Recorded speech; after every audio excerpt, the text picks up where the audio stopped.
Here in the United Kingdom, this man, Ricky Jones, a former Labour councillor, well, he got found not guilty after doing this, basically saying that the far right people should have their throats slit.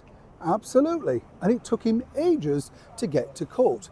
But suddenly, with some kind of extraordinary story behind the scenes, Mr. Jones was found not guilty today over here in the United Kingdom. And of course, this has caused a bit of an outrage all about two-tier justice system.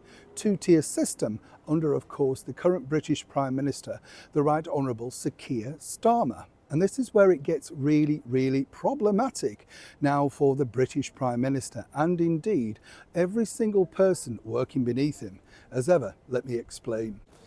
Morning, lovely to see you, chums. Thank you so much for joining me today on a lovely sort of balmy moment here in the United Kingdom. Some people might say it's a bit of a balmy moment, of course, currently with the state of the British justice system. Seemingly it doesn't matter what you do, and particularly if you see the stories about migrants wandering into old people's homes and threatening all sorts of things, which I won't say on this channel, but really, really gruesome things.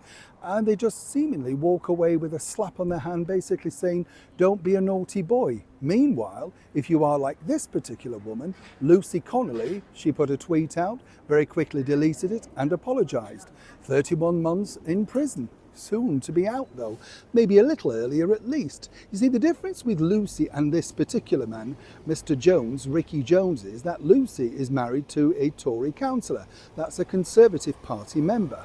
Now that's the suggestion that people are pointing out. It's simply one rule for one and one for another. But why is this now a huge problem for the current British Prime Minister? Well, it is massive. And it's bigger than even he possibly could contemplate. This is all down to the fact, without a shadow of a doubt, chums, that this woman is now the most powerful woman in the United Kingdom. And behind the scenes, let me tell you, there's big, big plans to decide which party that she could suddenly align with. It's not to say just because her husband is Conservative that she may feel, she could feel the same way. The other side of the coin is other parties will be circulating. Her story will be phenomenal and naturally well paid. There's already a crowdfund situation going on so that she's got some money in order for her and her family to survive while she's been away. It is an horrific story, and one that she would wholeheartedly agree was a huge mistake in the heat of a moment that we've all done, but now that was in the public domain. And suddenly, because of those alleged riots that Keir Starmer said were put out there by the far right, she became the #1 victim. Now he had an opportunity to release Lucy Connolly on a number of occasions. It would be one word from him, everything would have changed. But now it's going to be interesting because it's going to be one word from her and literally his career is over. Now, you might think that's very dramatic. When it comes round to election time, this woman will be brought out by whichever party she decides to align herself with. She will be the biggest, thorn in the side of Angela Rayner, Bridget Phillipson, Yvette Cooper.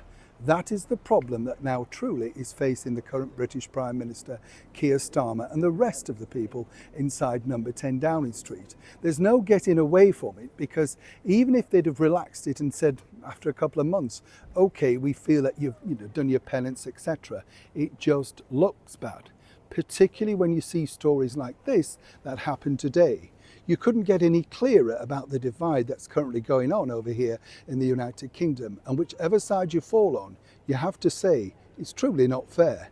But either way, some people might say karma is about to arrive. Neil Sean in the very heart of London.